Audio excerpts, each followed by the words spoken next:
Reservation after parties adopted their respective final written addresses in the petition. Judiciary correspondent Celestine Area reports.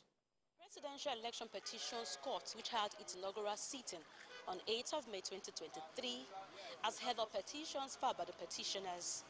The next sitting of the court will be to deliver judgment in these petitions. The Independent National Electoral Commission, in the separate adoption of its final written address in the petition filed by the PDP and the Labour Party, says the FCT has no special status. Counsellor to INEC Abubakar Mahmood noted that special recognition cannot be given to voters in the FCT against voters in other states, as it is treated as a 37th state. On the transmission of results, the Commission noted that the petitioners constructed in their minds that there was an electronic collation system that was never in existence. On his part, President Bola Tinubu told the court that the PDP and its presidential candidate have failed to address the court on the number of votes they have scored or how they can be returned as winner of the presidential election. Through his counsel, Wole Olanikpekun, President Tinubu noted that the Constitution must be read conjunctively with the Electoral Act. Section 134 subsection 2 of the Constitution says a rerun should be conducted with the returned winner and the candidate with the highest number of votes.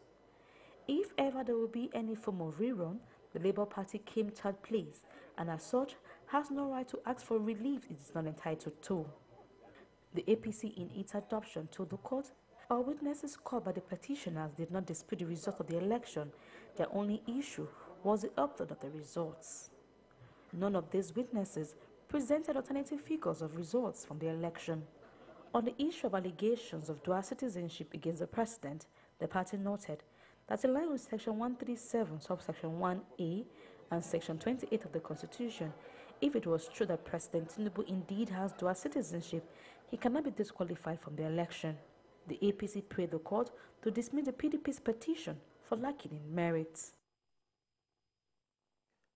Religious and ethnic intolerance amongst young people have been identified as factors that ignite religious conflicts in most parts of the country. To reduce this menace, the Yobe State Ministry of Religious Affairs, in collaboration with multi-sectoral crisis recovery projects, organized a 3-day interfaith dialogue. TVC's Michael Oshuma has details and will return with business news.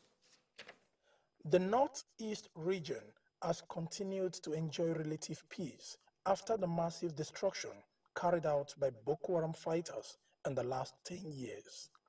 But religious leaders in Yobe State have identified negative roles played by the youth during the heat of the Boko Haram insurgency. It is on this note that the Ministry of Religious Affairs puts together this 3-day interfaith dialogue for Muslim and Christian faithful. Once sat down and prioritized all those areas of needs. There was a lot of process that went through, involving all sectors, all stakeholders, to come up with a strategic investment plan of each of the states, capturing by priority those areas that needed urgent attention. I use this opportunity to thank MORA and MCRP for this great initiative focused on the imperative of peace, building, tolerance, and reconciliation at a time when our nation has been highly polarized along religious, ethnic, regional divides, among others. The event is aimed at disabusing the mindset of youth on religious intolerance and for them to imbibe the spirit of peace building. Whenever you see a religious crisis, that religious crisis is happening because followers of different faiths are failing to implement the teachings of their religion.